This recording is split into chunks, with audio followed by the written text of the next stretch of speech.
You are listening to Zen and the Art of Triathlon.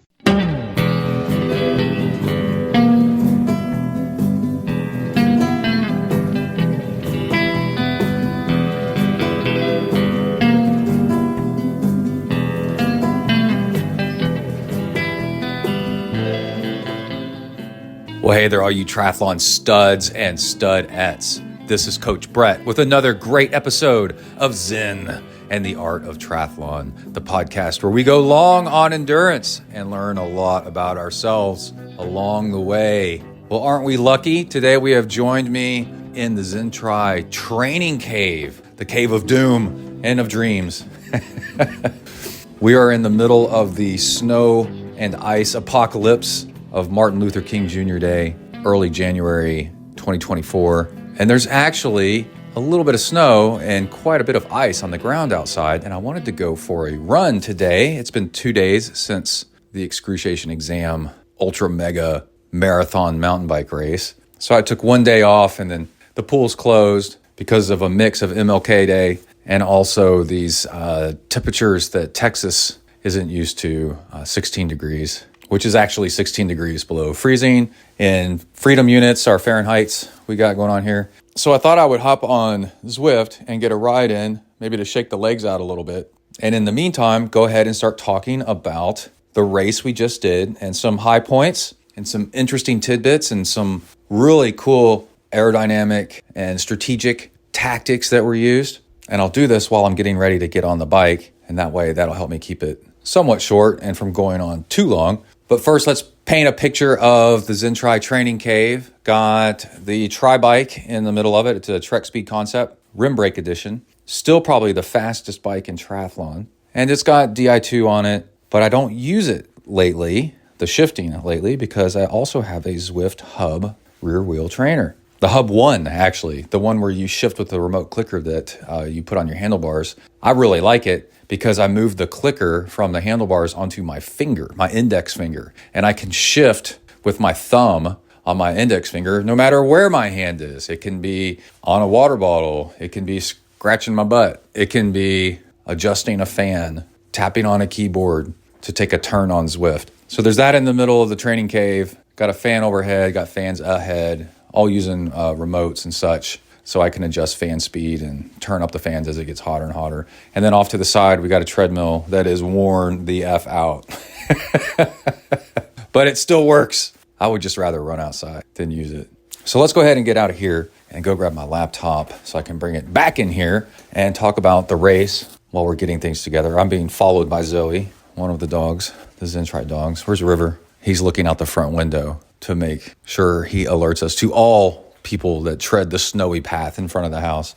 And oh yeah, we are going to continue to cover the Pine Burden 320, the 3-day bike packing trip that Kai and I did. And I'll probably talk about that the second half of this episode. But let's go ahead and talk about the Excruciation exam. So this is a race that's been going on forever. I first did it back in like 2008 or something. I don't remember the first year. And I found it to be one of the most difficult races I've ever done in my entire life, and got in over my head very quickly because I thought I knew how to mountain bike, and I did not. And the race starts off at a mountain bike park that is mild to medium. It's not a problem, really.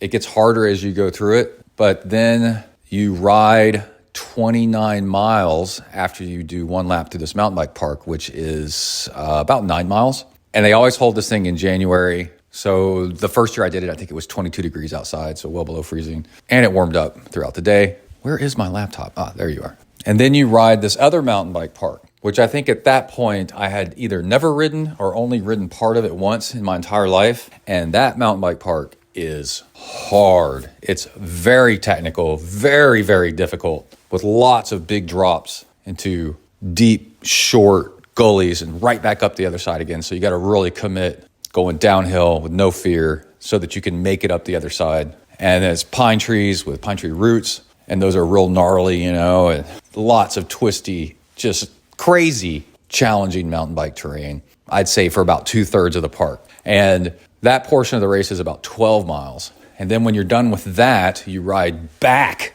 on open road 20 miles back to the first mountain bike park. And by the way, the open road is a mix of pavement and gravel. It might be 50-50 of each, but it's more like champagne gravel. It's not very technical or anything like that, or chunky. It's just regular gravel. But a lot of it's pavement too, but hardly any traffic. It's fantastic. And you take a slightly different route on the way back. That way you get some variety and you end up with different mileage on the way back. So again, 20 miles on the way back. And then surprise, surprise, I think a lot of people mistakenly, because they have to say in the racing document, do not forget when you show up at the first mountain bike park where you started, you're not done yet. You got to do another half a lap of the first mountain bike park. Thank God it's the easier half. But I did this race once, thought I was going to die of exhaustion because I bonked so bad at the second mountain bike park and then had to ride the rest of the way back. And then 10 years later, it took me 10 years to get up the nerve to do this race again. I think because Kai wanted to do it. And I was like, all right, let's go. And then with the 10-year gap, I forgot both times that you do. I did not know the first time. The second time, I forgot that you got to do more mountain biking. So I put in all this effort the second time I did it to come into the gates of the mountain bike park fully exhausted, depleted as I crossed the finish line, just like you should, only to find out I had 4 miles of mountain biking to do. And that was a sad 4 miles of mountain biking of pure exhaustion. The race takes age groupers between 5.5 to 6.5, 7 hours. Pros can do it in 4 hours and a little bit of change, 4.5. And again, the mileage goes like this: 9 miles mountain biking, 29 miles open road, mix of gravel and pavement on a mountain bike, which is disastrously slow, and then 12 miles of mountain biking, where a majority of that mountain biking is very difficult, and then 20 miles back, open road. And the past few times I've done this race, the way back has always been into a headwind, which on a mountain bike is really bad news. And then 4 miles mountain biking to the finish. So I've done the race now, I think 4 or 5 times. The first 2-3 times I've kind of blocked from memory because of the PTSD of the exhaustion and the crashing and bonking, and also just the pure frustration of being out on the open road on a mountain bike, sitting upright, going into a headwind on knobby tires, and coming from a triathlon background. It is so frustrating. And I think that's why they call it the excruciation exam, is for half the race, you are on completely the wrong bike for that race. But I've gone out and ridden the harder mountain bike park on a gravel bike to see if it's possible. And it's kind of possible, but it is so slow and so dangerous because you might break your bike, probably likely going to break your bike, and you're probably going to likely break your shoulder or your neck falling end over end, doing a steep drop and then hitting a root on a road bike geometry, rigid frame with maybe a little bit of front suspension, like a suspension stem or something. It's just bad news. And I've done some calculations and some testing, having ridden some of the mountain biking with a gravel bike and compared times. It would be actually a break even if you rode a gravel bike than if you rode a mountain bike. Yes, the gravel bike would be a lot faster out on the open road, but the amount of time that you lose on a gravel bike trying to ride the mountain bike trails is so substantial that it more than washes out any advantage it would have on the open road. So I think it was 3 years ago, I came up with a great compromise. I found out that it was not banned to use aero bars on your mountain bike for this race. And you see in some races, like Leadville, pro mountain bikers even use aero bars on their bikes because there'll be long sections of open road, and that lets them get nice and aero, and you don't feel quite as frustrated out on the open road. So I went back through some photos of the race from years prior and saw aero bars. See, on ZenTri, we like to do our research. And then I asked around, and a few local officials in the mountain bike racing scene said, yeah, at that race, you can totally use aero bars. So I did, and it ended up being fantastic. It was a little awkward at first, mountain biking with aero bars on the front of your bike. You worry you're going to bang your face into them or something. But you learn pretty quickly how not to poke your eye out with the end of an aero bar.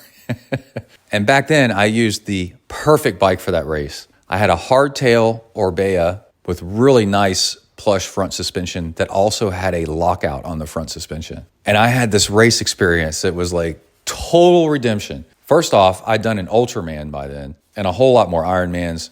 So I knew how to pace myself. I knew how to fuel better so that I would feel better and have even energy the entire time. And I'd already been doing some more mountain bike racing. And so my mountain bike skills had improved a bunch. And also I had ridden the more difficult mountain bike park. And by the way, that's called Rocky Hill Ranch. That's the really hard one, Rocky Hill. The easy one is called Bluff Creek, but even Bluff Creek has the last third of it. It's pretty hard. It's very similar to Rocky Hill. So I mountain biked the first part of it. Actually, I camped out there the night before. That was pretty cool. Got up, knocked out the first part of the race on my front suspension, nice lightweight cross-country mountain bike, hit the open road, got in my aero bars, locked out the front suspension, and rode calmly and coolly to the other mountain bike park. Rode the other mountain bike park, which was kind of challenging on a hardtail, but still not that bad. And then turned around, rode the 20 miles back, locked out suspension, hardtail, aero bars. Remembered that I still had 4 miles of mountain biking to go, opened up the front suspension, rolled through the last 4 miles, came to the finish line, and celebrated a nice, happy finish. And one of my, honestly, more accomplished successes in my athletic career. The race is so hard, and it's such a mess with your brain kind of race, because for half the race, you are on the wrong kind of bike. And then I think it was 2 years ago,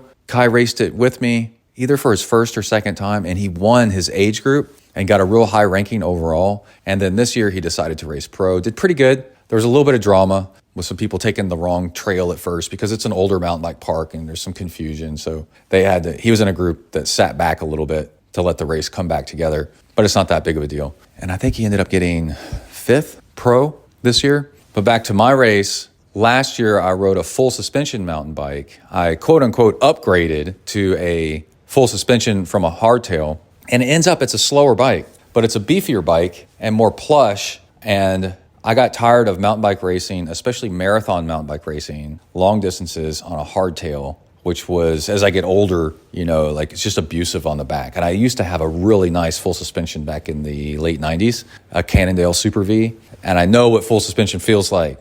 And it makes riding long days on rough trails so much more tolerable. And so I had sold the hardtail, especially because a race commentator at the Huntsville race that I was doing goes, "Oh my gosh, that guy's on a hardtail out here." And it's a really rough race. And I thought, that's a sign.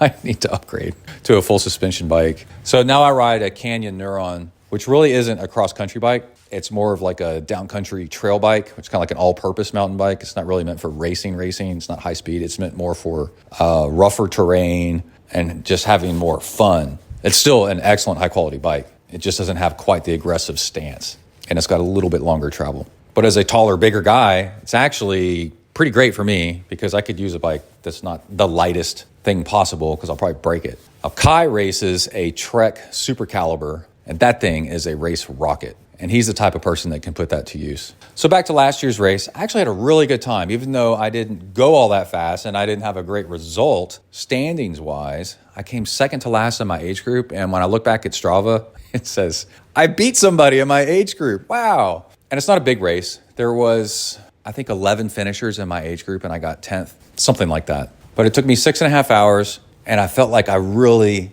got a good race out of my body. There was definitely things I would change. The tread on my front tire was a little bit too heavy duty and overkill. I kind of held back and treated it more as a joyride. And this year, Kai said, "Dad, you ought to race this thing. See how fast you can actually go." And he said that quite a bit lately about my marathon mountain bike races because I treat them more as like a joyride because I'm not that great at mountain biking. So I don't want to get hurt or killed out there. So I kind of hold back and just enjoy it. And I really like starting at the back and seeing how many people I pass. Now in triathlon, coming from a swim background, I have the opposite problem. I come out of the water towards the front, and then I try to minimize how many people pass me. And every person that passes me is demoralizing, Well, if I started off in the front of a marathon mountain bike race, I would be passed by almost everybody throughout the race, and it would just be so demoralizing. I'd be like, oh my gosh. But if I start in the back and then I work my way up, every person that I pass gives me like an emotional boost. So that's a cool strategy that you can use for racing where you're not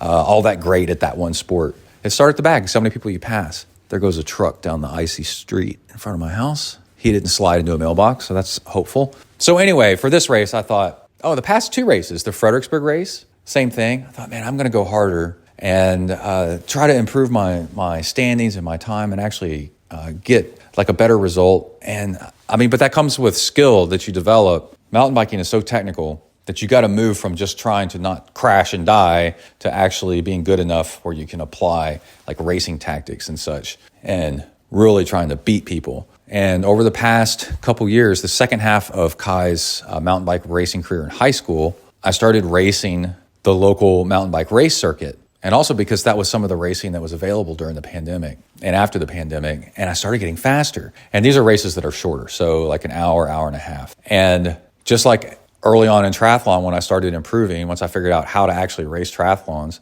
I started progressing and moving up in the standings. Instead of being one of the last finishers, I started being one of the middle of the pack finishers. And then I started being too fast for, I think mountain biking goes Cat 3. And so I started racing Cat 2. And then I started, I think my sweet spot is Cat 2 and mountain bike racing short course. Well, what they call, regular course, not marathon mountain biking. And I do enjoy it, but I've spent 2 decades building a long distance endurance engine and learning to love like solving the puzzle of longer races. So for me, marathon mountain biking is where it's at. And those take anywhere from 4 to 6 to 7 to 8 hours, depending on the course. So this year I had a goal of actually trying to race it more. I've raced it. I've done it a few times, so I know some pretty cool race tactics to apply. I don't mind the open road section. And in a weird way, I kind of enjoy it because with aero bars, as I pass people, I feel smart. And I'm not the only one. I didn't count them this year, but last year I counted and there was 4 of us that I just saw through my peripheral vision with aero bars racing. And then my engineering brain, I really like figuring out new things to try at this race to see if they make much of a difference. And the big thing I tried this year was taping the vents on the front of my helmet for 2 purposes. One, it's so cold, I did it to block airflow through my helmet. And another one, if you tape off the vents on your helmet, it turns your regular road helmet into more of an aero helmet. And then, of course, there's aid station and support crew hand-up strategies that go along with the race, which are a lot of fun to mess with. And then, Kai was going to race it pro for his first time.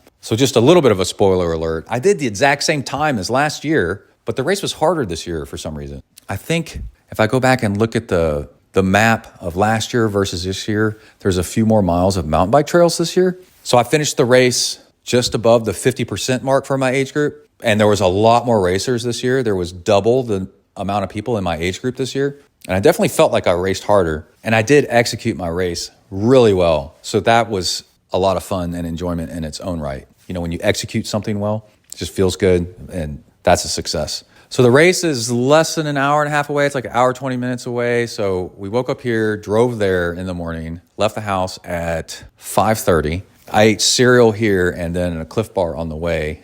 Oh my God.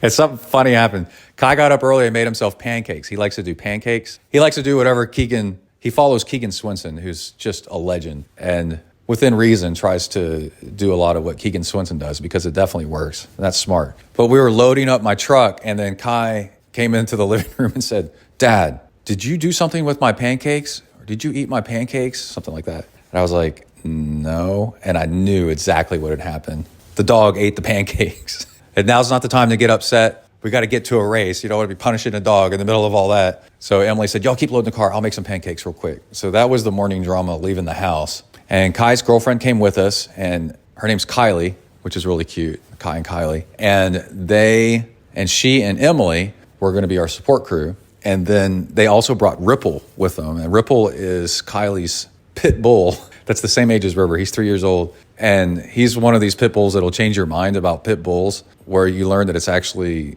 the dog, the individual dog with the behavior problem, not the breed. This dog is just the sweetest, most docile, kindest lump of fur that just wants to sit in your lap. And other dogs will come up to it and bark at it or whatever, and he just stands there and looks at them of just pure indifference. And not only would he never hurt a fly, I don't think you could get him to hurt a fly if you try. But anyway, so he makes a great dog to take places because he's so calm and chill. So that's the race crew, and we're on our way to the race. We get there, unlike triathlons, they don't have to start at the crack of dawn. We did our packet pickup, got our race numbers, put them on, and the race started at 8 o'clock. So they did in the meadow some pre-race announcements, this, that, and the other. Before the race, I'd asked the race director if I could get a bottle hand up as we're leaving the park after the first 9 miles. And he said, yeah, that's not a problem. So that was my strategy. And last year, or maybe the year before, I learned that there's a different strategy for the pros than there are for the age groupers. And that's a lot like triathlon. You'll notice in the more knowledgeable think tank and commentary sections of triathlon, like slow twitch forums, somebody without as much experience will say, this age grouper is so fantastic. He or she did the race in like this amount of time. And it doesn't take long before somebody says, yeah, that's an age grouper race though. That time is not as comparable to the pros as what you think. They may have been as fast as a pro, but the pros race differently.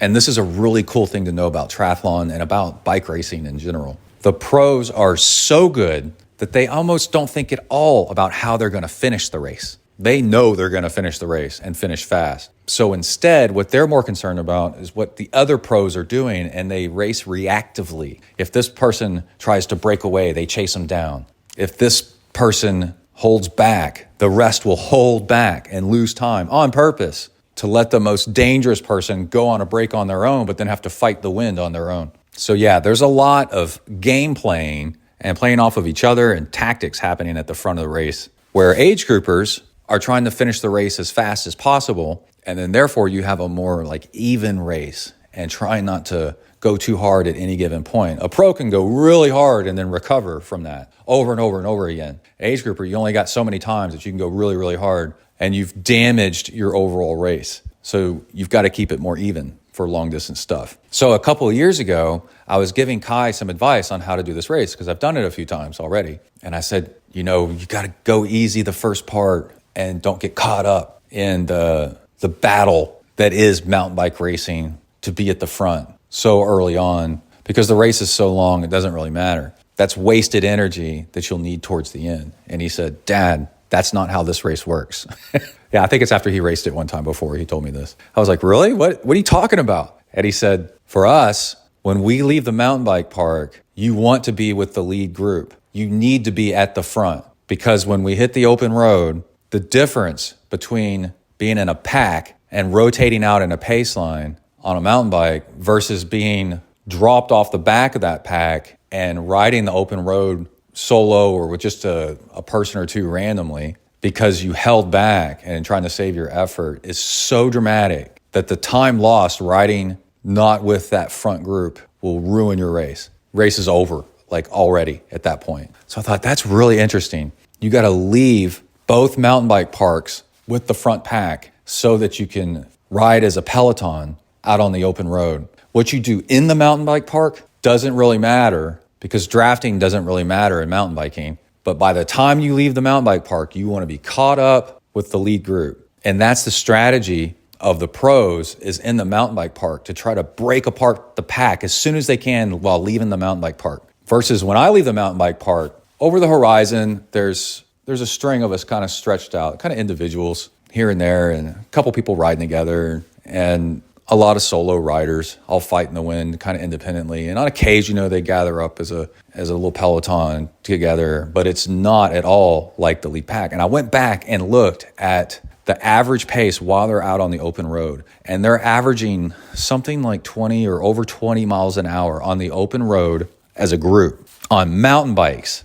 And that just about blew my mind, because riding solo on the open road, even with aero bars on a mountain bike, you're lucky to be doing, I think, like 17 miles an hour on average. Yeah, this race I averaged like 16.9 with aero bars on a mountain bike, and the pro group is averaging 20. And I think most of them ride without aero bars because they know that they're going to be in this peloton group and in their tight-knit group of rotating in and out and their hardcore mountain biking that they're going to be doing. They don't need aero bars. So yeah, again, it's a different race for different caliber of riders. And I just think that that's so cool. So the race starts off, I'm in the back. I'm guessing I was going to shave about half an hour off of my time because I was a better rider than last year. So instead of 6.5 hours, it was going to take me 6 hours. So that's how I planned out my fuel and my water. Actually, I planned it out for 6.5 hours just in case. And you always plan a little bit extra of that in case something happens. you get a flat or, something, I don't know, whatever happens, you're out there longer than you think.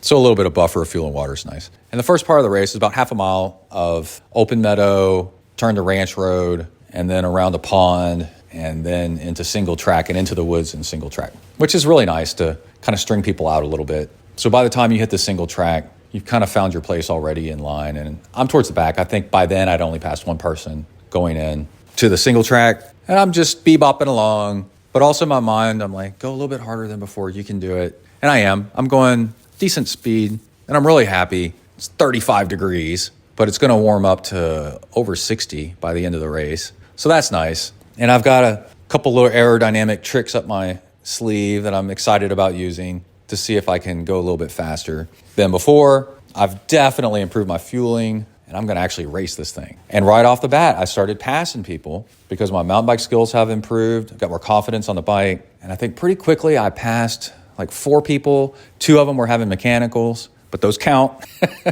A lot of bike racing isn't about what you do on the bike. It's what you do before you get on the bike and make sure your bike's in working order and luck. And also, I have a lot of confidence at this one mountain bike park, the Bluff Creek Mountain Bike Park. I've been riding it forever, and I really do enjoy riding there. And I was already enjoying my first little aerodynamic hack, which was the tape across the front vents of my helmet, and also knowing exactly what to wear for the conditions, because Kai and I had just done 3 days of bike packing in these exact same conditions. So I knew how many layers to wear and how to strategically wear certain things that are easy to shed, and also how much fuel and water I'm going to need and where it's going to be. So I'm happy, man. I'm having a really good time. So let's start off with the headgear and the clothing. This is really interesting. Underneath my helmet, I was wearing a Lycra skull cap kind of thing, which is real thin, which is really good for riding in cold weather. Oh, and also I was wearing a neck gaiter, that you pull up a little bit. I've got cold weather asthma, and if you start off really hard in cold weather and start breathing really hard, it'll kick off an asthma attack. So I had that pulled up to my nose. And what that does is it helps recirculate the air from your lungs that's warm and full of moisture, and that keeps your lungs from drying out and having that asthma attack. It's a really good trick for those of you that have cold weather induced asthma, as you start off exercising outdoors in the cold with something over your mouth, like the equivalent of like a COVID mask or a handkerchief or like a neck gaiter pulled up. And then after like 10 minutes or so, you don't need it anymore and you can pull it down. So I had that. But from experience at 35 degrees, I knew that my forehead will still get a little bit cold. And I have a high hairline. I'm not going bald, but I do have a real high hairline and a big forehead that's bare and into the wind. And my nice helmet that I got this past year is really a great summer helmet with great ventilation. So I taped off the vents with black electrical tape, and the helmet's black and white already. So it actually matched pretty good. If you look closely, you can kind of see it in pictures from the race. And it's an old trick that lots of cyclists have done for a long time. You can actually buy one cycling helmet that has a plexiglass, like clear shell that you can add over it for cold weather or to make it more aero. It's a thing. But this is the first time I've ever taped off the front vents of a road helmet. I've got a time trial helmet where I've taped off the front vent with the sticker that you wear during an Ironman to make it more aero on colder races, and then definitely not put over the holes in the front during hot races so you get more airflow. So this really isn't my first rodeo with that, but it is with a road helmet. And it was great, man. I was riding along, perfect temperature on my head, my face, my gloves. I was wearing cycling gloves because for mountain biking, padded gloves do help with the abuse your hands take. But then over those gloves, I had on glove liners, and those are just real thin gloves. So basically, the meat of my hands was double gloved, which was nice. And my fingertips and my thumb tip were single glove with a thin glove. But that ended up being just perfect. And we'll get to my chest in a minute because that's where it gets really interesting. But I knew from experience that I didn't really need anything more than cycling shorts for my lower half, especially at the beginning. We're going to be in the woods for a while, for almost an hour. And it's not going to be like high wind or anything like that. So it'll be a little bit cold, but I'll be fine. And when I was going through my gear looking for arm warmers and such, I remembered that I had compression sleeves, calf sleeves, and they're black, and I could wear those. I also shaved my legs for the race because we're going to be out on the open road for 3 hours. So that's going to make a difference of a bit. And so I had on, triathlon compression calf legging sleeve things, whatever they're called, to go from, your ankle up to just below your knees. And that kept my legs warm and also helps with blood flow in your legs, makes your legs feel better. And then just regular shoes and socks. My torso gets a little bit unorthodox. I knew from recent experience that a very thin top long sleeve would be fine for the entire day underneath a cycling jersey that's very thin. Even though it's going to get close to 60 degrees, I'm going to finish around that time, that won't get too hot as the day goes on. And the long sleeve part, Under Armour heat gear is like really thin long sleeve stuff. And it'll offer, sun protection. It's really tight fitting, so it smooths you out. And if I start to get warm, I can unzip the cycling jersey that's over it, the short sleeve cycling jersey, and get some wind flow on my chest, and that'll cool me down, and that'll be fine, right? Well, that's not enough for your upper body at 35 degrees. I'm like, well, what do I do? And one trick that I've done a bunch, and that I did at this race, was I put arm warmers on over this long sleeve thin base layer. And so just like as my hands get too warm and I can take off those thin over gloves, as my body starts getting warm throughout the day, I can take off the arm warmers, but I still have a thin protective layer under them to protect my arms. So it's like I'm kind of like wearing double arm warmers, but the arm warmers I'm wearing aren't like the fleece lined ones. They are kind of more medium to lightweight ones. And that's definitely the strategy for cold weather stuff, is layers. And that way you can finely modulate how much exposure you've got. So I was wearing my favorite arm warmers in the world, which are Primal Wear, the tattoo print ones. And they are a white base covered with cartoonish koi fish and dragons. And I don't know if there's skulls and crossbones on them, but there's like dice and fireballs and all kinds of stuff. It looks like tattoo print. And they're really, really cool, and they're really bright. And I wear them a lot because they make you really visible in traffic. So I had those over my arms, but that's still not quite enough for my torso. Because remember, I'm wearing a thin base layer and a thin cycling jersey, both body tight fitting. And that's it so far. For 35 degrees, that's not enough. Now I have a cycling or running vest that's wind block in the front and then meshish in the back. It's got mesh panels in the back. That would be perfect, except mine's like a size too big. And for mountain biking, that's one thing, but when you hit out on the open road, you don't want flappy anything. Most of your drag comes from your body and your clothing out on the open road. And also this vest doesn't have any pockets in the back. And I'm like, what could I wear that's the equivalent of a cycling vest with pockets in the back? My arms are plenty warm. I just need something on my torso. And also that's trim and tight fitting.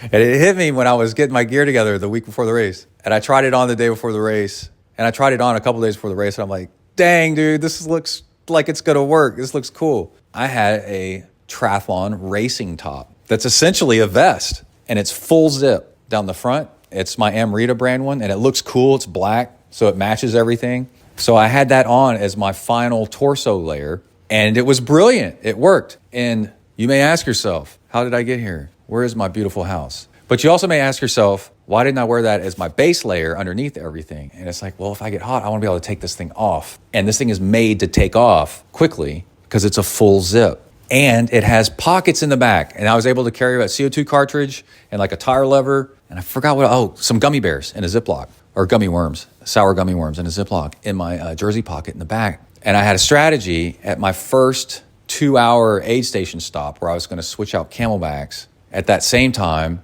I can unzip that vest off if I'm hot enough and take off the outer layer of arm warmer and off the gloves, the extra over gloves, shed all that. And that's going to take seconds instead of trying to fiddle with things that are under other things and then add the other things back on again. So I definitely had a plan and it did work. But let's get back to the race. So I'm riding along, really happy. I'm just warm enough. And I notice that as the race goes along in the mountain bike park, Bluff Creek, doing pretty good. By the end of the race, of that portion of the race, I passed like 4 people. I moved my way up. And I think there's something like 60-something people in the long version of this race, which is a testament to this race about how crazy it is. You can only get 60-something people to sign up for it. Where the other marathon mountain bike races, I think, are easily double that. Oh, and a cool side note is they call it Bluff Creek because the property is a working cattle ranch with longhorn cattle, and there is a drop off of a bluff that the trail goes down, and it is so steep that the first time you ever encounter this thing, you're like, there's no way I'm riding down that. And I'll never forget the first time I ever saw it. And they actually had to pave it because it's so steep. And it's this terrible pavement, but it works. And it's not down the slope. It has to go down the slope sideways because it's so steep and it's such a big drop. It's basically a cliff face. And you go down that after about a third. The first third of the race is really easy. And then you drop down that. And then you ride in these meadows for the second third. And then you climb back up and then back down again and then back up again. And then the last third is pine forest that's real gully and technical and such. That's more like the really hard race ranch, Rocky Hill. So I think the race leaders, the Pro Wave, they exited the ranch. It took them about, let's say, 42 to 45 minutes. I'd have to go back and look at the race numbers. And I've done that enough already lately. And I came out at 52, 53 minutes, which is nice. And that's right on par with a good time for me. So I was happy. And I took a bottle hand up from Emily on the way out. And that's your first allowed permissible, quote unquote, unofficial aid station, is you can take a bottle hand up. And asking Kai if he was going to take a bottle hand up leaving the park to get out on the open road, he said no, because if you took one right there, then it's downhill gravel and then a hairpin turn. And you can't be fiddling with a bottle, trying to put it in your frame and trying to keep up with this lead pack at that same time. You'd end up with some sort of disaster and crashing. But me, I'm just pedaling along with a big smile on my face. I'm really happy. And I take my bottle from Emily. She hands it off successfully. I feel like I'm going really fast, But anyway, I leave the ranch and then drop into the aero bars and immediately start catching people. And there's, single people up over the horizon on this country road that's asphalt and rolling hills. It's real pretty. And it's a mix of pine forest around there. It's called the Lost Pines area. And I think that's where we'll get into a couple of my other aerodynamic tricks for the bike. Is I had a spare bento box. Well, one, I put a bento box behind the steer tube on the top tube, like you do with a lot of bikes. But mountain bikers are loath to do this for some reason. But I did it, and that streamlines your bike. And then also the big gaping open triangle behind the head tube of the mountain bike doesn't have anything there. And I had a spare bento box that fits in there perfectly. So I put that up in there. And so the whole front third of my bike is now this big flat wedge that's aerodynamically way better than before. And I've got aero bars. And then also full suspension mountain bikes, and I guess maybe almost all mountain bikes now, have a ton of exposed seat tube that's nearly vertical into the wind, which is an aerodynamic disaster for a round tube to be like that. And I had a spare bento box that's actually really small and it's elongated, but not very tall, but has Velcro straps. And I put that on my seat tube to turn my seat tube into a more aerodynamic, elongated teardrop shape. And I think that saves, I'd say about 5 watts of power, which I think over a 3-hour road event out there on the open road. And I put like a tire lever or something, a CO2 in there or something like that. And that way it's storage officially, both that and the bento box, the extra bento box is on the front tube, the front of the frame. It's storage if you actually put something in it, and it's not technically a fairing. So I think altogether that saved me about 5 minutes, maybe 8 minutes out on the open road. And you may think, some of you think that's a lot. Some of you think maybe it even saved even more. It's hard to tell, but you got to keep in mind that a mountain bike is an aerodynamic disaster. So anything that you do to it is going to be really helpful. It might save you more time than what you think. So it's hard to guess exactly how much time. I thought about using an aero bottle in the frame because I have one. I have two in an aero, frame holder and all that stuff, bottle cage holder. And then I opted not to because I'm going to use 3 different round bottles during the race, one for each section of the race. And to do that, I would need 3 aero bottles to swap out. And I don't own 3 aero bottles, I only own 2. And then the down tube of the mountain bike is so thick that it actually shields the round water bottle pretty good. And at that point, I was just tired of it all. So I just gave up. I was like, I'm just going to use round water bottle. And also mountain biking, trying to drink from a bottle and put it back in the frame is pretty hard. So you don't want to be messing with trying to make sure that things are locked. Things are going back into a bottle cage that's kind of awkward. while riding with one hand off-road on a mountain bike park. And then the other thing that mountain bikers love to do is wear camelbacks, because that allows you to keep your hands on your handlebars while you drink water. All you got to do is briefly put the hose of the camelback in your mouth and then put your hand back on the handlebars, and then you can control and shift and brake the bike while drinking water at the same time and drink as much water as you want safely. So yeah, for fuel and hydration, I started off the race with a 2.5 hour fuel bottle with a mix of Gatorade and table sugar and sodium citrate for electrolyte, and then a full camelback, 2-liter camelback on my back. And that should take me through 2.5 hours to the first real aid station. Now, I did take a hand-up bottle from Emily on the way out of the bike park to hit the open road, because on the aero bars, I have a water bottle mount between the elbows, BTA between the arms, and that actually makes you faster. So as I left the park and I picked up that bottle from Emily, I put that between the bars, and I figured I might drink the water from it, I might not. I didn't know for sure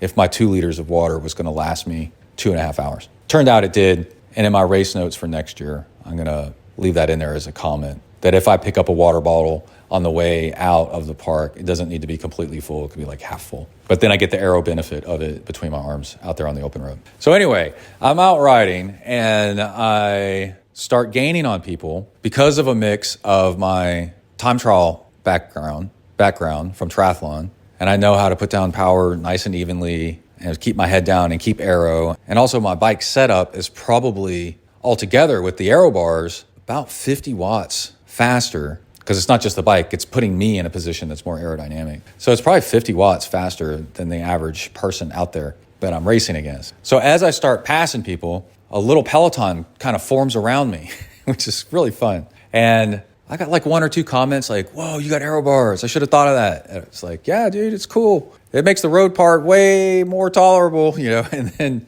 after about half an hour, I took a look behind me, and I've got a train of people behind me. I think I've got like 5 to 6 people behind me, all drafting off of me. And I don't mind that at all early on in the race, because there's so much more race to go, that if people are drafting off of me at that point, you know, good for them. And then also, the last time I did this, and then also this time, what happened was eventually somebody that's really powerful will say, hey, I'll take a pull at the front. And I'll say, go ahead, man. And then they'll take a pull at the front, and then I'll sit up and ride easy for a little bit, but it's too easy. And then I'll take a pull at the front, and then we'll rotate out for a while. But then my pulls at the front, me just going like, you know, average effort, the people drafting off of me can't keep up. And I end up towards the end of the first road part, you know, which is almost 30 miles long, dropping almost everybody that can't keep up with me.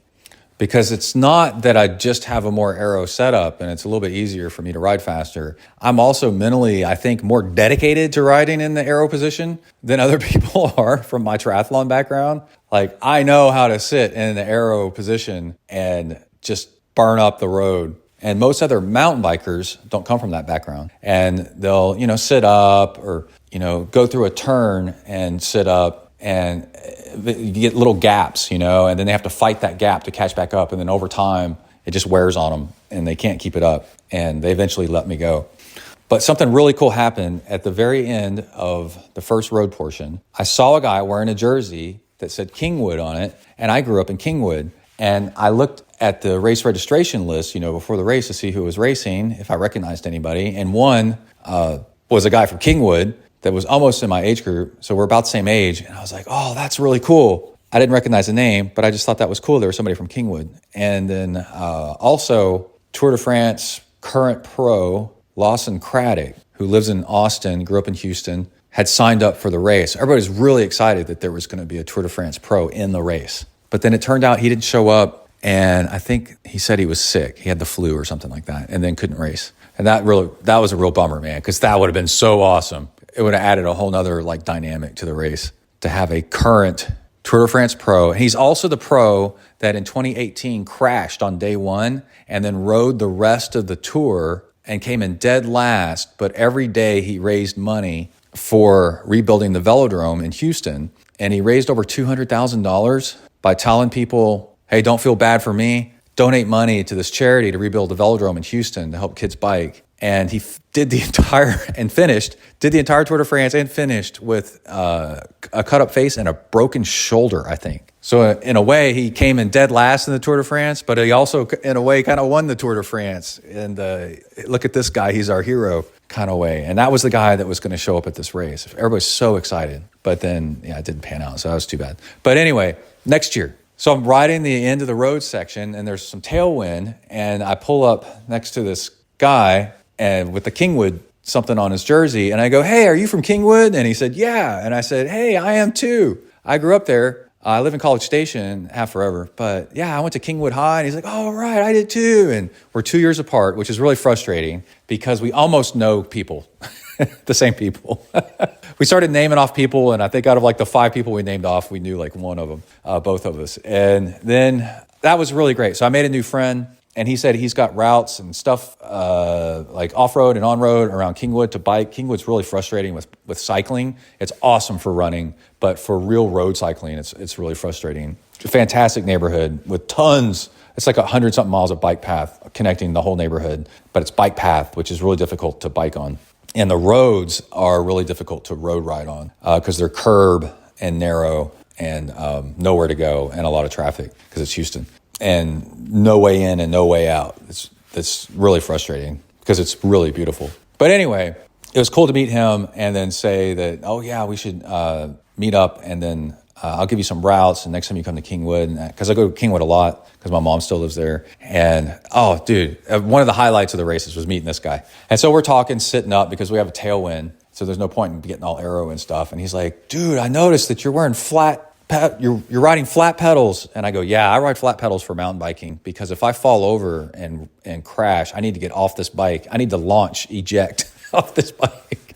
Because if I go down, he's a big tall guy too, and he agreed with me. Because if I start to fall down and start going downhill, I do not want to be attached to this thing. I have broken many things falling while mountain biking, and I just find I actually bike faster with more confidence off-road mountain biking specifically if I ride with flat pedals. And I'm pretty good at flat pedals because I grew up BMXing, and I can bunny hop and do all kinds of stuff with flat pedals. I don't need to be clipped in to have good bike skills. And the other thing is on the open road, I ride clipless, and gravel I ride clipless. And I told him, this is an interesting fact, that our local Grand Fondo here in College Station, the 2 years that I raced it, I won it both years, straight up, like the whole thing. And the first year that I rode it, I rode the same bike both years. The only difference, power meter, same kit, same everything. The only difference year 1 and year 2 was year 2, I had a foot injury and I wore running shoes and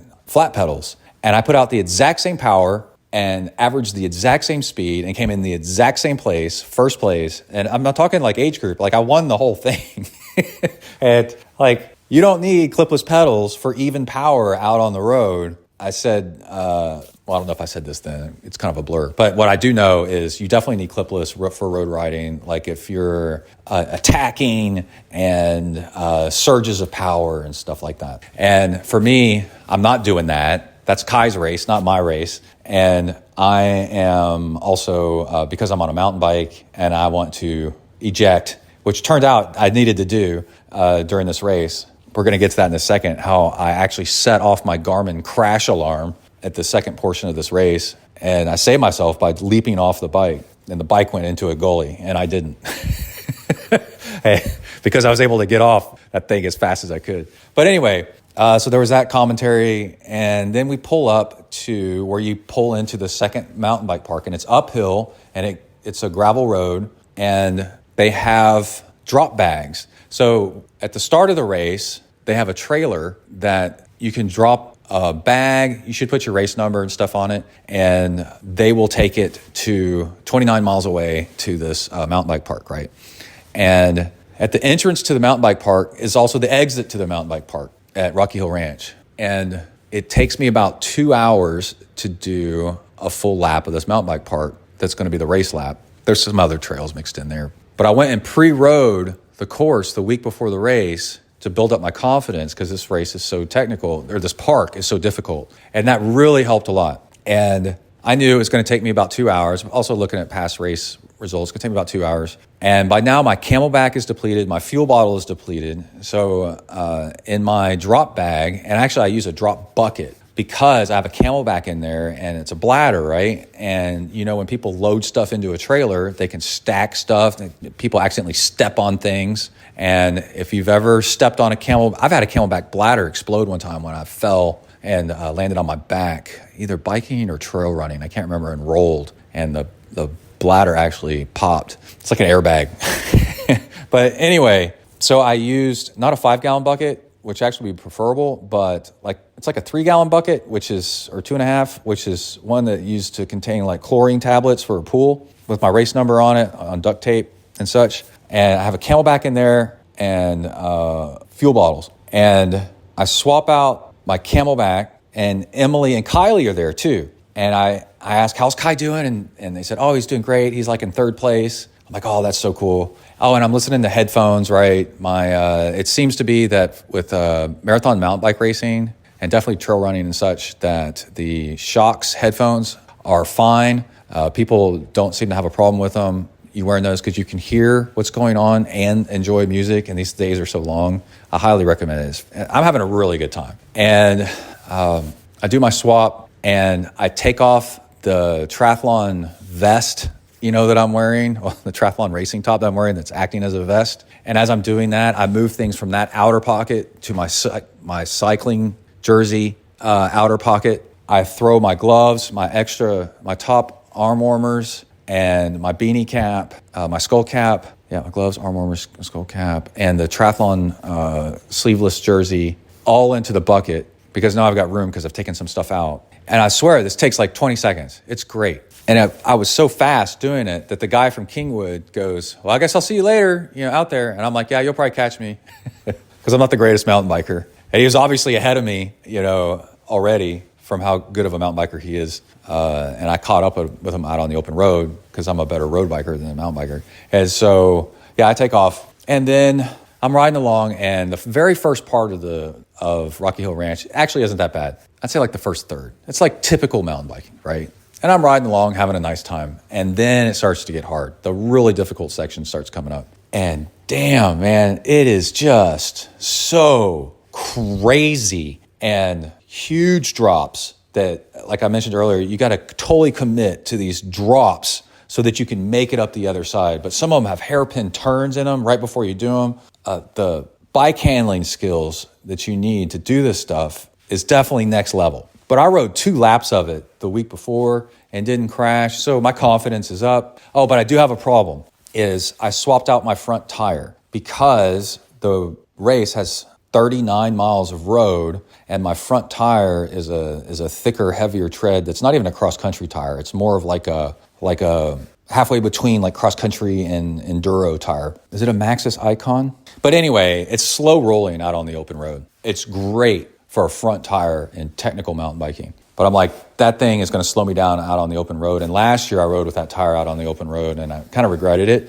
So I had swapped out my front tire for one of Kai's old cross-country tires that was kind of worn down a little bit. So it was very much on the light end of cross-country, not much tread left, but made for really fast out on the open road. Well, it turned out that, I had 2 choices. I could use his old back tire or his old front tire. And I chose his old back tire because that was the most worn down. I should have chose his old front tire that had a little bit more tread on it. Because what I found was, as I was taking these turns on the race course, if I was off the very middle of the trail, the dirt part, and I was more into like a little bit of the leaves, the pine needles and the regular leaves, like off to the side just a little bit, and the looser stuff on the side, the tire had a tendency to slide out a little bit. And it made handling the bike at race pace, harder to handle. So it was a little sketchy. And that's the conundrum of this race, is you try to ride the bike that's the fastest bike possible, but that can still handle the mountain bike racing at mountain bike pace and not get you hurt. So anyway, I'm doing okay, but I'm starting to struggle a little bit. And I almost crashed a couple times because of the front tire. It's just a little bit too slick. But that's okay. And I'm wearing running shoes and flat pedals, so I can hop off the bike and run like the harder section. And I'm on time, and I am struggling a little bit though. And yeah, this turn and drop shows up. That is the worst one of them all. And I paused at the top. And that's what you don't want to do, because if you pause, then you lose your momentum and you're not going to go down. You're not going to go down and then come back up. And so I was like, crap, I paused at the top. I need to get off the bike and walk this section down. It's real short, but it's super, super steep. And as I'm getting off the bike to walk down, I fall and I tumble. I'm like half on the bike, half off, and I lose it, and I tumble. And then it's comical. It's like somebody slipping and falling on ice and trying to stand up. Like, I'm trying to stand up and not fall down the side of this hill. And the more I stand up and try not to fall, the more I fall. And then I'm caught up in the bike, and the bike's tumbling over me, and the bike twists, the front like twists around, so the handlebars are pointing the wrong way. Plus, it's got aero bars on it, and I'm in the middle of the trail. And I'm worried about somebody coming up and me being in the way. It's the very first thing is if you fall while biking is make sure you don't take other people down with you. That's rule number one. Well, rule number one is the bike okay. And rule number two is don't take other people down with you. Don't be rude like that. And so I'm trying to get out of the trail, and my bike computer, I'm using my watch as my bike computer, because all my nice, expensive stuff that I could buy for myself actually end up going to Kai. So he's got the nice, expensive bike computer. He's got the Garmin 850, 820, 860, I don't know, whatever. And I'm using my watch as a bike computer because it'll work, And he gets the racing bike, the real racing bike, and the real racing computer. And I couldn't be happier about it because it's so awesome to watch how fast he is. And anyway, this Garmin watch goes off with this thing I've never seen before. And it said, I knew what it was because I heard about it, because I'm endlessly surfing the internet on gear and tech and stuff. I work in IT. I just absolutely love this stuff. And the watch set off an alarm that said, crash detected, alerting contacts or something like that. And I think there was a countdown. And by the time I saw it, it was like in 5, 4, 3, 1. It's like, it felt like in 30, 20, 2, 1, bam, like that. And I was like, it had a yes, no, but I'm trying to drag my bike out of the trail and check myself to make sure I'm not injured, And so in a matter of seconds, it sends off an alert to Emily, I guess, who's in my contact list of people to alert. Thank God it didn't send it to my mom. Holy cow. That would have been nuts. Okay. And then it said, the next thing was, do you want to send a message that you're okay? And I'm walking my bike up the other side of this gully. And I'm like, yeah, I'm okay. So it's yes, no. And so I press a button. And apparently Emily said that she got this message that said, Brett's been in a crash, emergency alert. Thank God it didn't send something to 911. I'm trying to remember if that was an option. Also, do I want to call 911? And I said no to that if that popped up. And then but she got this thing, and she said, it was very panicking to see that. But then really quickly after that, she got a message saying that I was okay. And she's like, did you write that, or was that? And I said, no, that was like a selection. It was already written that I'm fine, don't worry. And so I just said yes to that. That's really, really cool that thing exists and that's in there. Somebody died at the local mountain bike park around here, and he was by himself riding. And I don't know if this would have helped him or not if he had it. I don't know if he did have it and it just didn't work, or if he already perished, like in the crash itself, or if he perished later. I don't know the details of it, but I could totally see that this is applicable and does happen, that you've crashed and you need help, especially if you're mountain bike. I could see it or remote with gravel riding. If you're doing off-road stuff way out in the wilderness and you crash and you need help, you could really use this technology. And I've got a Garmin 945, so it's at least in that device. I don't know if it works I know it definitely works with the phone to make the call, but does the phone have crash detection in it too? And the two of them combined work? I don't know the details of it. But I just also had a thought, during the Pine Burden 320, if I wanted somebody to come rescue me, I could have just thrown my watch against a tree. It's like, calling Emily. I'd be like, are you okay? I'm like, no, I'm dying out here. Come help me. But anyway, that was really cool. Silver lining to nearly hurting myself during a crash was to discover this thing that works. And also to kind of see it in action was like, man, this is part of what I'm paying for, is an adventure. And boy, I'm getting a ride out of this. And right about then, the guy from Kingwood passed me. And he's like, are you all right? I said, yeah, I'm fine, And he said, okay, well, I'll see you. And being a better mountain biker than me, he took off. And I didn't see him the rest of the race, which was interesting because it turns out I beat him. I think I beat him. Because I know for sure what happened was he said that he stopped at a gas station and got a milkshake. And that's also another cool feature of these races. And of this race specifically, how many mountain bike races have a gas station in the middle of the race? And this one does. As you hit the second mountain bike park, Rocky Hill Ranch, and it goes through a subdivision, it's on the side of a highway, and there's a convenience store at the front of the subdivision. And I think that's where he went in and got a milkshake. And he said after the race that he was just tired and he was just wanted a milkshake. So he went in and got a milkshake. And I thought, man, you know what? That's like gravel racing. The Gravel Locos race in Hyco, Texas, you pass, gas stations and people stop and get food. It's like doing like an adventure ride or like doing the Continental Divide race or Appalachian Trail. You stop at gas stations and refuel. And it's totally part of the deal. Anyway, so I finished out the mountain bike park, and I noticed that, I'm frustrated and a little edgy, and that's a sign of low blood sugar. So I made sure to pound more fuel so that I would feel better.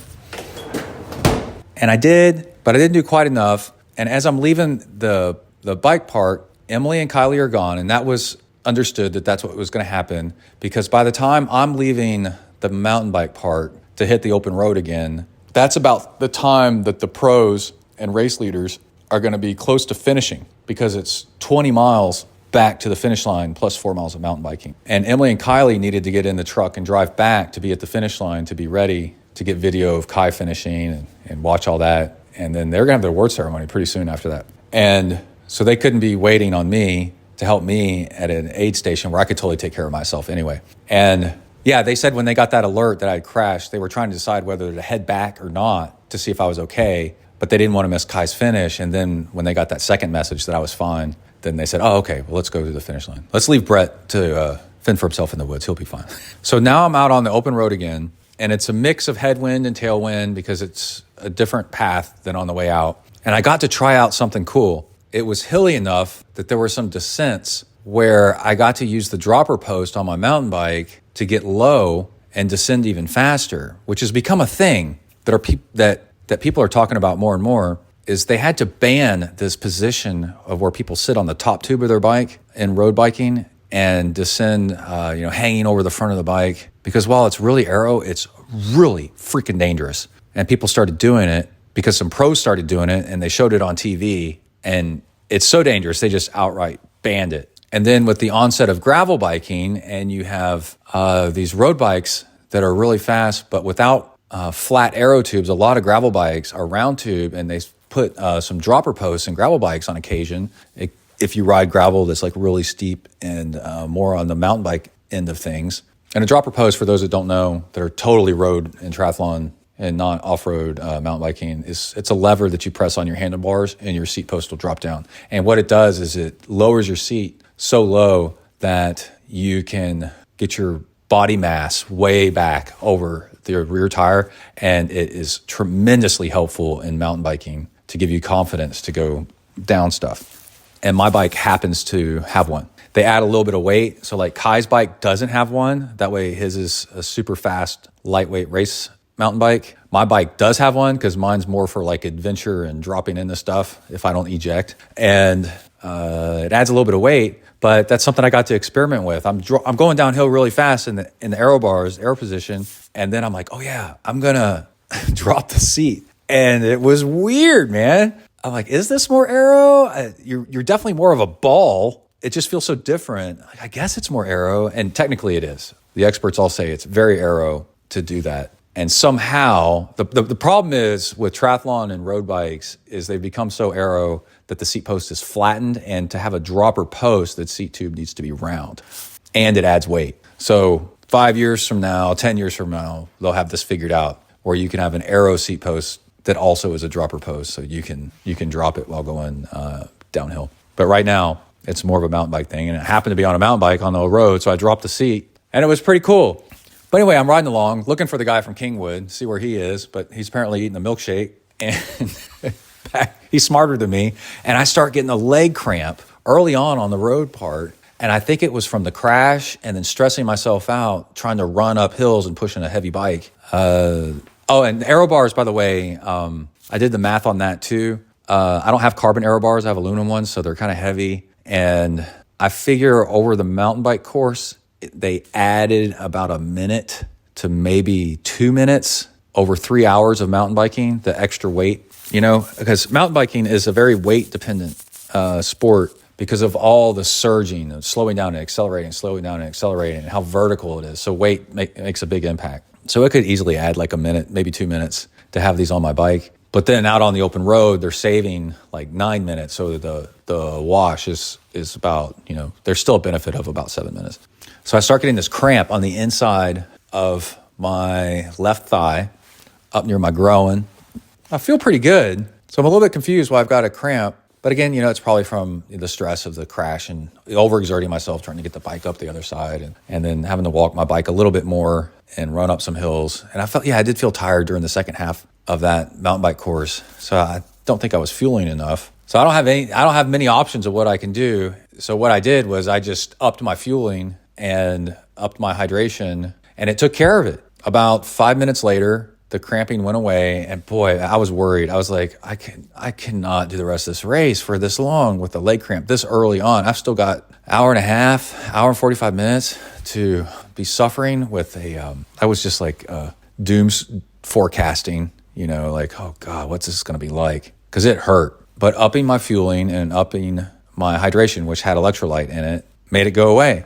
And then I started feeling a whole lot better too. And there's one way you can tell that your fueling and everything is on point is if you're in the middle of a race or in a workout and you're playing music, you start singing to the music. That's a really good indicator. That's one I've always used. That means that your fueling is really great and on point. So anyway, I start singing to the music again. I'm having a good time.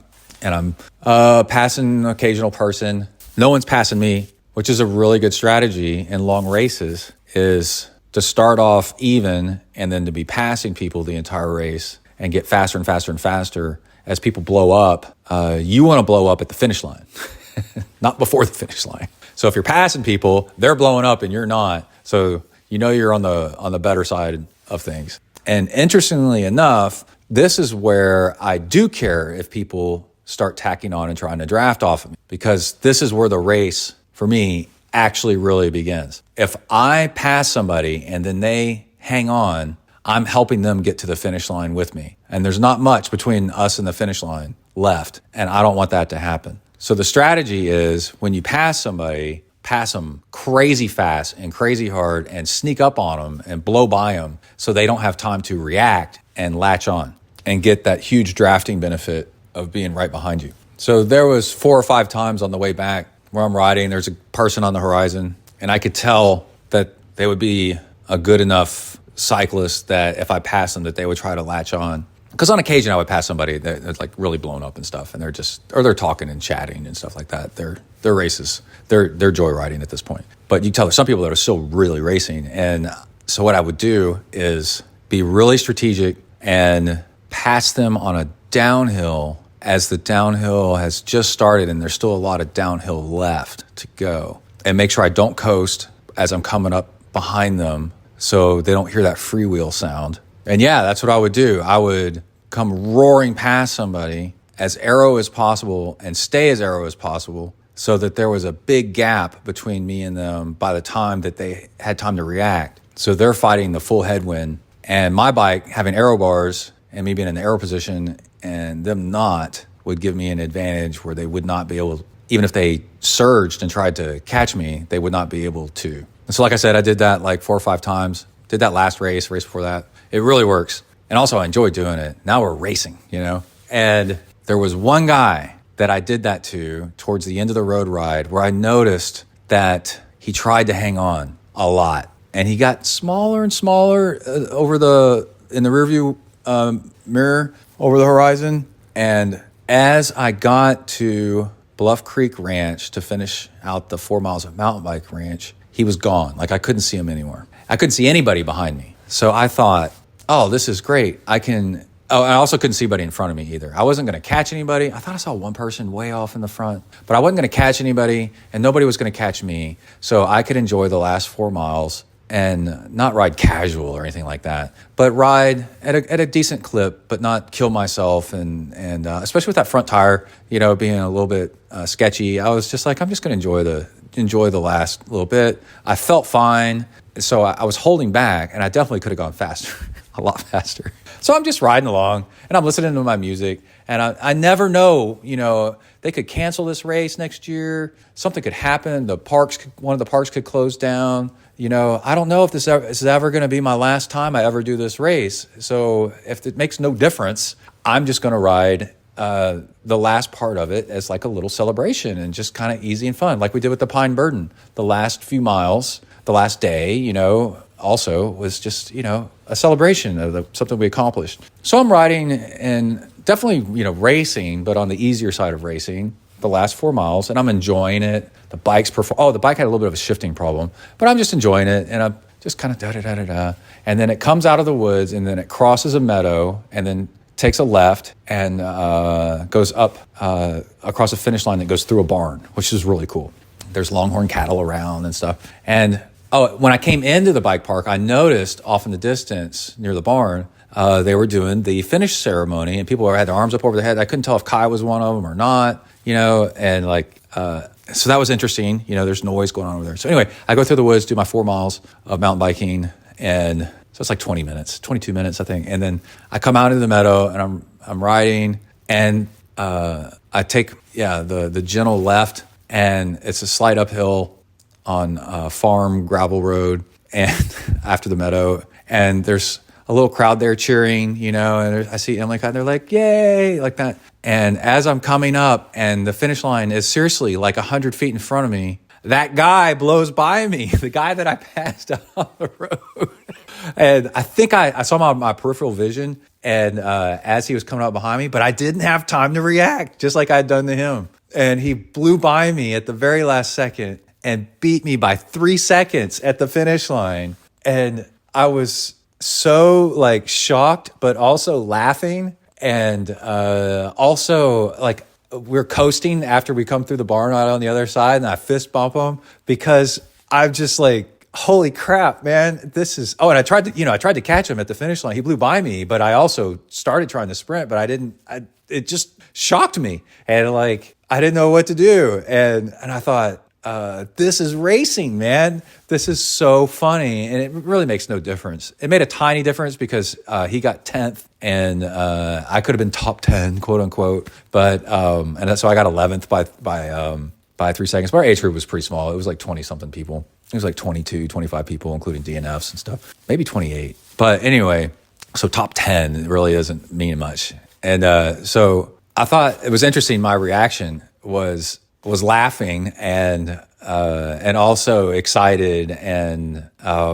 happy for him that he actually beat me because we were racing. And that's what you came there for that's what you paid for. And I remember I said to Emily and I don't know if Kai was right there because he's doing award ceremony stuff, but I was like, why didn't you tell me? And they go, we were yelling, he's coming up behind you. But you didn't seem to understand. And but basically, they were yelling like, oh, he's coming up behind you. And I just thought that they were just cheering for my finish because while I was in the woods mountain biking that last 4 miles, I was definitely looking around and making sure that there was nobody behind me. But it's so twisty and turny and in the woods that I never saw the guy. So it was a total shock. And racing itself, you don't have to win. What you get out of just the enjoyment of competition and giving your best. And even if somebody beats you, it's the battle and the competition that's fun. And he did to me exactly what I'd done to him earlier. He snuck attack and got the jump on me. And I couldn't do anything about it. And I found the irony comical and funny. It's so I'm just laughing and finish. And then Emily told me about this drama. There was some guy in the pro wave that acted like a real jerk towards other people because at the beginning of the race, some people took a wrong turn and Kai was in that group that supposedly took a wrong turn. And when they realized they took a wrong turn and ended up, and this is very early on in the race, still on the mountain bike trails, first half of the first mountain bike trails, they ended up in front of the other pros. And so they stopped and waited. And then when the other pros caught up, just a little bit later, they started riding again. And that guy started yelling and acted like a real jerk. Apparently, I wasn't there, allegedly, and was cussing them out. I heard with the F-bomb and stuff that don't you latch on to us, you can't ride this train kind of thing. And his reasoning apparently was they should have gone back and rode the right part of the course, which I totally do get. I understand that you would think that. But also, this mountain bike park it's the oldest mountain bike park in Texas, I think. And there's all kinds of trails that you could easily take the wrong trail and make a mistake. A few years ago, they forgot to open a gate, and the whole race had to go around a gate out onto the road and then down like a mile and then back onto the course again. And so how do you know that actually those guys went the right way and that Kai's group didn't go the right way? It could have been the other way around. There's no way I'm going back and riding the right part of the trail. I don't know that that's right. And so the sportsman-like thing to do was to just, wait. They waited for that group. And then when that group caught up, they rode with them. And then that guy was such a jerk that Kai's group backed off and let them ride ahead, like over the horizon a little bit, because that guy was being such a jerk. And it's so early on in the race, it really makes no difference. And it would be like the triathlon equivalent would be like a really foggy swim in an Ironman, and you miss a turn on the buoy, right? And you turn one buoy too early, and then you realize it so like you missed one buoy turn, you missed a corner, one in the swim, right? And then when you finish the swim, you realize that you're ahead by like a few minutes of the rest of the swimmers. And you're like, oh, crap. Well, you can't go back and like redo that. You don't know where the turnoff was or where you missed it. And so out of respect, you like hold back and wait for the rest of the swimmers to catch up. And then you go with them again. And with the pros, like, it doesn't really matter. They're all the same speed. It's so early in the race. It's like, who cares? So anyway, apparently there was like some discussion after the race about the way this guy acted. And I asked Emily and Kai and Kylie, who was it? Who was this guy that was yelling at people like that, dropping the F-bomb and stuff for an honest mistake? And they wouldn't tell me who it was because they were worried I was going to go over to him and go, what's your effing problem, dude? Probably get myself banned from racing in the future. But also, it didn't seem to bother Kai all that much. I mean, I could tell it bothered him, but that's the kind of thing that can make a person, want to quit bike racing when there's behavior like that. And there's something else I saw in racing earlier this year that was very unprofessional that could turn somebody off from bike racing. And you got to really think about that. There's always this next generation of upcoming kids that are becoming adults. And if you're an adult and you act like a jerk, there's more people watching that than what you think. And also, if you're a pro and in your mid-30s, that's a really poor way to behave as an adult. So anyways, we left. I saw the guy from Kingwood, and he said, hook up with him on Strava. And he stopped for a milkshake, which was funny. The award ceremony was wrapping up. They give away a bottle of champagne or a bottle of wine or something with every race class that wins. So I saw some of that. They also have smaller versions of this race. They have 3 laps of Bluff Creek Ranch, and that's called the quiz instead of the excruciation exam. It's called the excruciation quiz. So that's all mountain biking, no road. And then they have 1.5 laps of the ranch, and that's called the review. So there's stuff for all ages, all distances. It's only the excruciation exam that does the full-on marathon with the road involved and stuff like that. And then back to the guy that was being a jerk. I'll never forget this really great lesson my mom unintentionally taught me. It was a very Zen moment. Here's your moment of Zen for the race. I was a teenager, about 16, close to driving age, and we were in traffic in Houston, and this guy cut my mom off. My mom was driving. I was in the front passenger seat of a station wagon that looks like the wagon from Family Vacation. It's a Woody wagon, 86 Crown Vic station wagon with a monster engine in it and everything. It had the Mustang engine in it, 5.0. But anyway, that car was so cool. And anyway, this guy cuts off my mom and honks at her and flips her off as he cuts her off and right in front of her at this major intersection if you're from Houston on Highway 1960. And I turned to my mom and I go, aren't you going to do anything? Aren't you going to yell at him or honk back or something? Golly. And then my mom said, there is nothing I could do to him to make him feel worse about himself than he already does. And I was like, it took a minute for it to sink in. And I was like, wow, okay. And maybe we talked about it some more. I've definitely thought about it a lot over the years. And I've seen this in action. This is very true. If somebody's acting like a jerk, right, at an inappropriate moment where it doesn't seem right, there's something else going on in their life that's making them act that way. The times that I've been rude and mean and whatever, or I've seen somebody else, act that way, like, I don't know, you're in line at the Subway sandwich shop or something like that. Somebody's mean. There's stress somewhere else in their life that's so bad that they're just frustrated in general, and they're taking it out on you or on somebody else because, they're at the end of their rope with other stuff. And you engaging with somebody and getting into a fight over something doesn't make any difference, right? So like in Kai's situation, I want to make that guy feel bad. Well, he wouldn't have acted like he did unless he's already feeling bad about something that's going on in his life. And for somebody to be lashing out and dropping F-bombs and yelling at people over an easy mistake at the very first part of a 4-something hour bike race for these guys, there's nothing I could do to that guy to make him feel even worse than what he already does about himself. So the right thing to do is just to leave it alone. And to quote the other thing my mom used to say in traffic was, he'll get his. And she was almost always right, man. We'd be on road trips and some guy, girl, whatever, would do something terrible in traffic. And then she'll say, he'll get his. And then my brother and I, we were little, we would count the miles until we'd find him pulled over on the side of the road by a cop.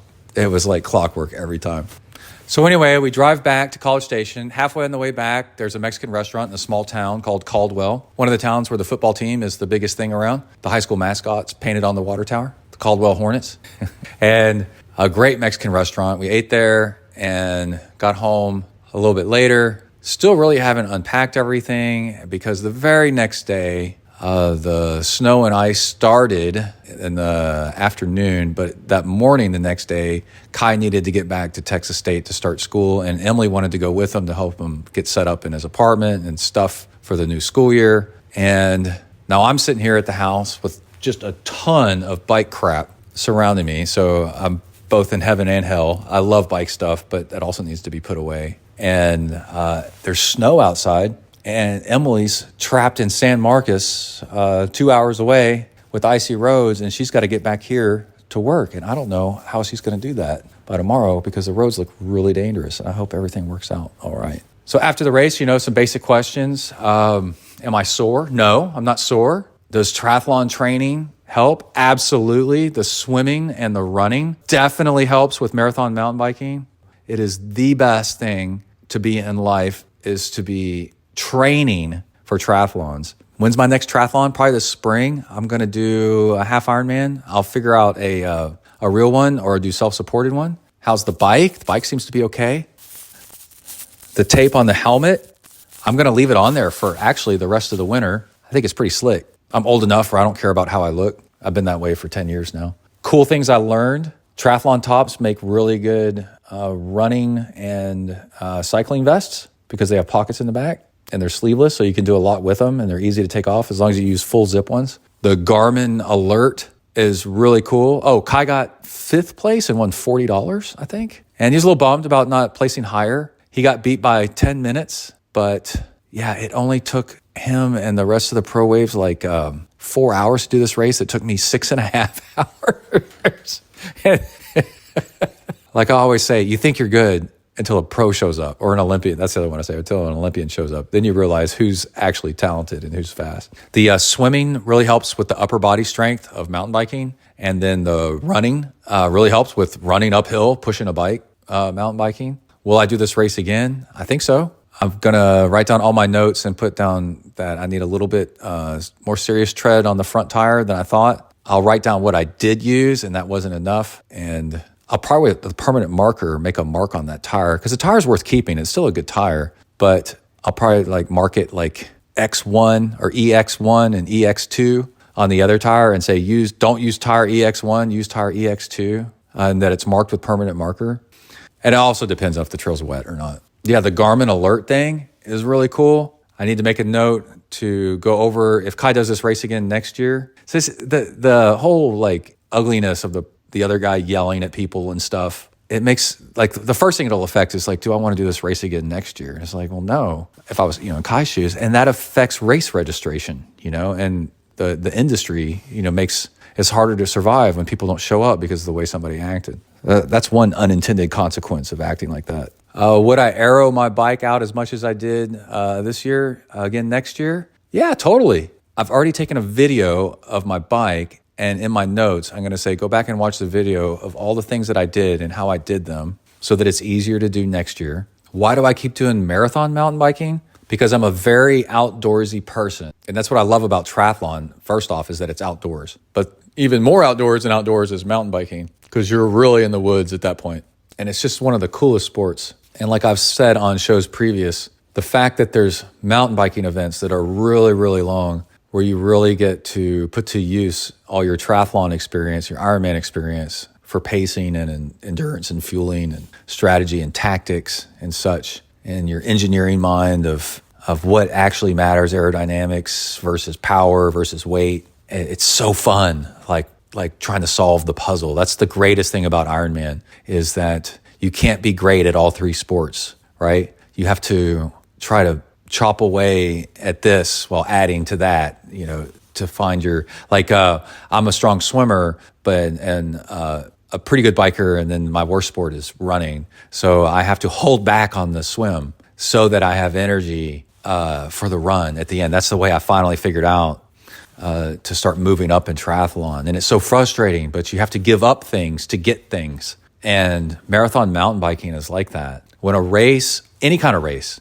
trail running, triathlons, mountain biking, open water marathon swimming, when a race gets long enough where you can't succeed at it by just pure brute force, you have to actually think and use strategies and give up this to get that. That's where it gets really cool. There's a saying in education to be careful with putting all your eggs in the sports basket, because the most powerful muscle you have to make a living and to survive in this world isn't a muscle at all. It's your brain. And even if you're lucky enough to become a successful pro athlete, it's so few people and it's so short-lived, and one little mistake can end it all. But what makes humans special, besides being endurance athletes, is that as long as we keep our brains intact, you can make a living and a good life for yourself the rest of your life till you're 100 years old by using your intelligence and strategy and thinking. So sports where you have to use strategy and tactics and engineering and think things out and really get to put your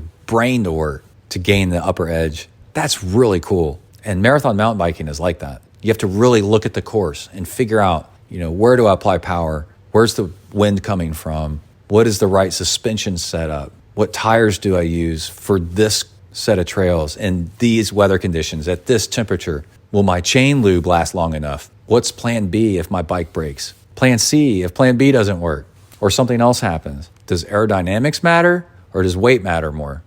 All right, I'm back. Emily just called from San Marcos. Hopefully she can make it back without sliding all over the road. Her brakes are making some kind of noise. And Kai, having worked at a bike shop, and both of us having lots of experience now with disc brakes, rotors, and pads, it's actually pretty cool. He checked out her pads and said there's plenty of pad left. So whatever's making the grinding noise, I said, this is me over the phone diagnosing remotely. Maybe there's some grit or grime or sand up in her brake pads, and that's what's making the noise. But there's definitely plenty of pad left, Kai says. So that's good. Holy crap, it's snowing again. This is not good. Anyway, we just got word that work might be canceled tomorrow, which is comical.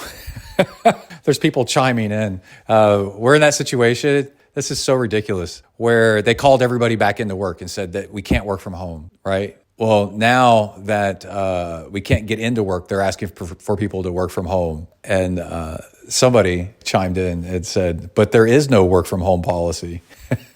I find the irony of it as comical as it is frustrating. Okay, back to ZenTri. Let's talk about training and coaching. As you already well know, I'm not only a triathlon coach, but I'm an Ironman coach. And not only that, but I coach all three of the individual sports individually.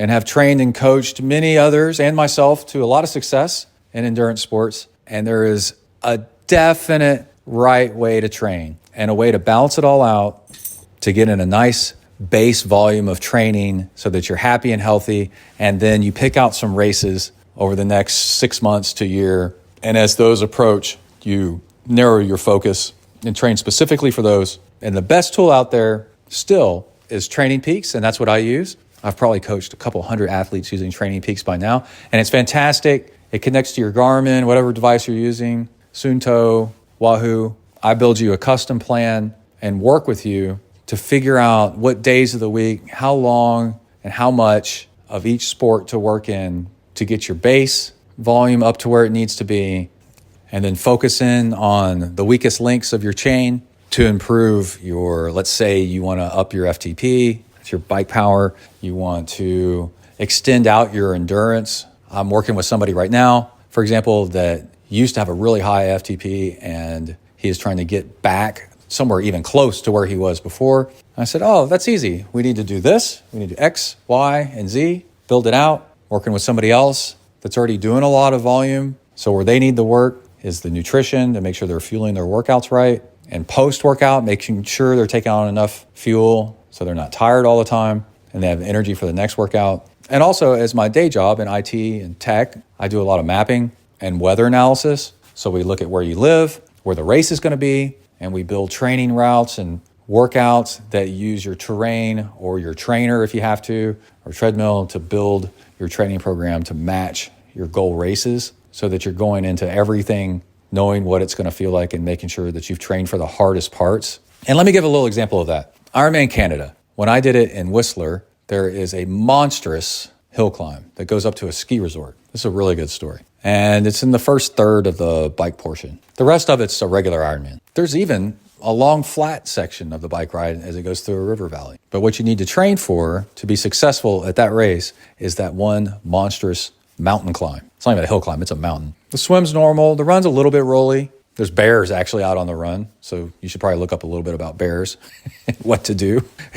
They had to close part of the run section for a little bit because there was a mama bear and some cubs out on the run course. So anyway, the big thing is training for that hill and looking at your power and your weight. You can plug it into some calculators and figure out that it's going to be this long. For me, it was like, let's say 28 minutes at 280 watts to climb it at a respectable speed at the target that I wanted to do, let's say. So I did regular Ironman training, but I specifically added in on Zwift climbing the big mountain that's called Calm, the Calm climb. They didn't have Alpe de Zwift in there yet for 20-something minutes at that power. Actually, I need to reverse that a little bit. I did the climb over and over again, like once a week, and I figured out what power I needed to do it at so that I would feel good when I finished at the top and I wasn't blown out. And then I could keep riding for another couple hours, few hours after that ride was over, and then go out for a jog afterwards. My legs felt okay. And I figured out by doing that climb virtually that it was at, like, let's say 250, 270, 280 watts is what I could sustain and then recover from and be able to do the rest of the race just fine. So I built that into my training. I told my friends that I was going to do the race with that they should do that too. They didn't. And then when we did that race, I went up that climb knowing exactly how hard to go, and I was able to do it. And I had a fantastic race because I'd practiced the hardest part of the race multiple times. So I knew exactly how hard to go and not be destroyed for the rest of the race. And like this marathon mountain bike race that we just had, the hardest part of the race was going to be the Rocky Hill Ranch mountain bike course. And I went and pre-rode it twice the week before the race at an easy pace and built up the confidence that I knew I could do it. So when it did get hard out there, there was no question about whether or not I could finish it, because I'd done it twice back to back the week before and then took a week off to recover. So when we look at, let's say, Ironman Florida, you need to be able to put out, it's like half Ironman Texas at Galveston too. You need to put out even flat power the entire time. That's what you need to train for. If it's going to be a hot race, you need to train for the heat. If it's going to be a really hilly race like St. George, you need to be able to punch out hills over and over and over and over again and learn how to recover on the downhills. So we put you on hilly training So it's like no big deal when you actually do the race day. And then your race becomes fun. So then when the finish line is in sight, you can actually really race it. One thing I like to say is train the course. And the closer you get to the race, the more you train, like the race course itself. You sink a lot of money into this sport and a lot of time, which is money. And you deserve to show up at the start line and have a great day and let the race be a celebration of your fitness and be able to get the full amount out of your body that its potential can be. And I also coach in tactics about how to make the race enjoyable from beginning to end, and also train you the right way so the day after the race, you're not a complete wreck. I took the day off after this marathon mountain bike race just because I knew I should, not because I have to. I feel fine. Doing the Pine Burden 320, 320 miles over 3 days, gravel, logging roads, highway, sleeping in a hotel in somebody else's house,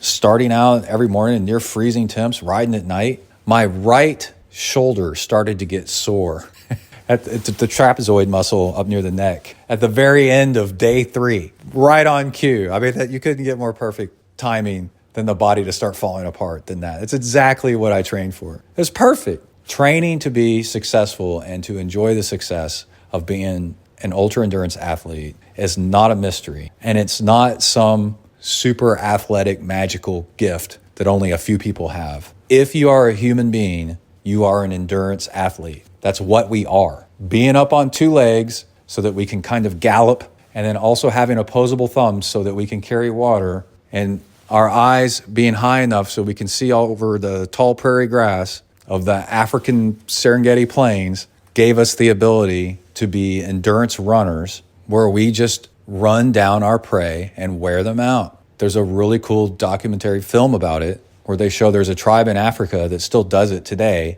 and it's so cool to watch. There's this big deer antelope animal called the kudu that's in I'm sure the deer family or antelope family. It's got a big set of horns that are arced. They look really cool. But anyway, the hunters from the tribe, they pick the biggest one out of the herd, and then they walk for hours. And the point is to not let the herd stop, and in the heat of the day, don't give them the chance to rest in the shade, and don't give them the chance to stop at water. But the tribesmen, hunters, men and women, can carry water in bladders or in gourds, and they take turns resting in the shade and drinking water while the other ones keep pushing the herd. And the biggest one has the hardest time shedding heat, and they make sure that it doesn't get time to rest in the shade. And they keep their eyes on it, and they keep jogging for hours until it just collapses, and they literally walk up to it and spear it. Those are your cousins. We're all the same. We've been doing this for tens of thousands of years. The fact that you are a human being makes you an endurance athlete. There's a reason we get a runner's high from running. We love it. Sure, some people are better at it than other people. Let the people that are really good at it be pros. But everybody can do a marathon, can do an Ironman, can do an Ultraman, can do a marathon mountain bike race if they just eat right and exercise an hour or 2 a day and a little bit longer on the weekends. That's all it takes. And with modern technology, I can hook you up to Training Peaks, and together we can watch your mileage and your heart rate and talk about what you're eating while exercising, while not exercising, how hard you're going. A lot of people go too hard, then they can't get in the distance they need to because they need to stop because they've been going too hard. So you slow down a little bit so that you can actually get in the distance and the volume that you need to be successful at the distance of races that you want to do. And once you get in the volume that you're supposed to get in, then naturally you start speeding up. And you mix in some intervals here and there to increase your power, mix in some hills, do the same thing, also take you up to the next level. And boom, the next thing you know, you're an Ironman. Now, the reason you hire a coach is for every situation and every problem, there's a solution. Knowing what that solution is and also how to apply it in your situation takes experience.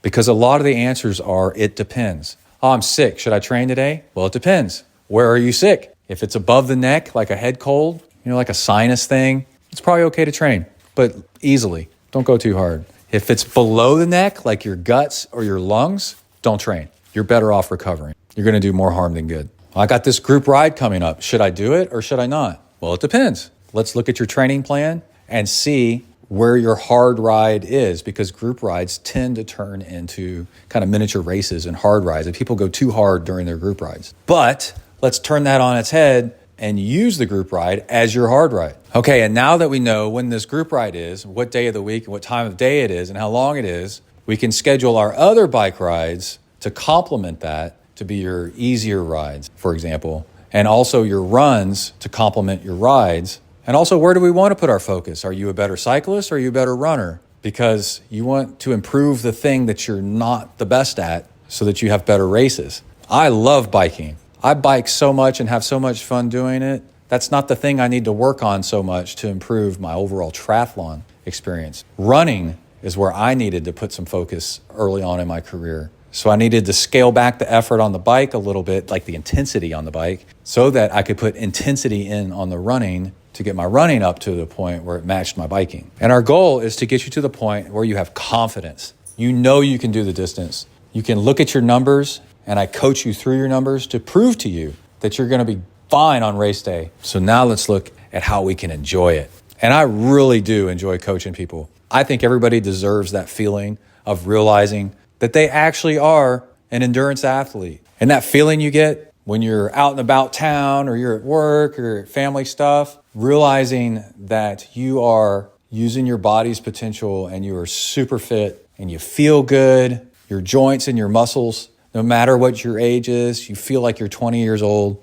because you really do. If you train right, your body feels like you're 20 years old all the time. It's really amazing. And your mind is sharp and clear, and you wake up every day looking forward to what you're going to do today and the race that you got coming up next week, next month, 6 months from now. It's just so amazing. So hit me up and we can get it done for you. You can find me at texifornia@gmail.com. Send me an email, put coaching in the subject line. I charge $200 a month, full custom coaching. And besides coaching you, my other goal is to train you how to train yourself. So consider it an investment. A year of coaching from me, and if you ask questions, I'll tell you how to do it, and you can coach yourself. And you can end up coaching yourself and maybe coaching some other people. It's pretty awesome. Okay, enough about that. There is a race that Kai wants to do that I might do, but that's down the road a few months. My race calendar's actually clear for the near future, so I'll be able to finish up talking about the Pine Burden 320 that Kai and I did. So that'll be the next episode. So let's wrap this bad boy up. Everybody stay safe out there, work the uphills, cruise the downhills, and keep the rubber side down. Out.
Thank you.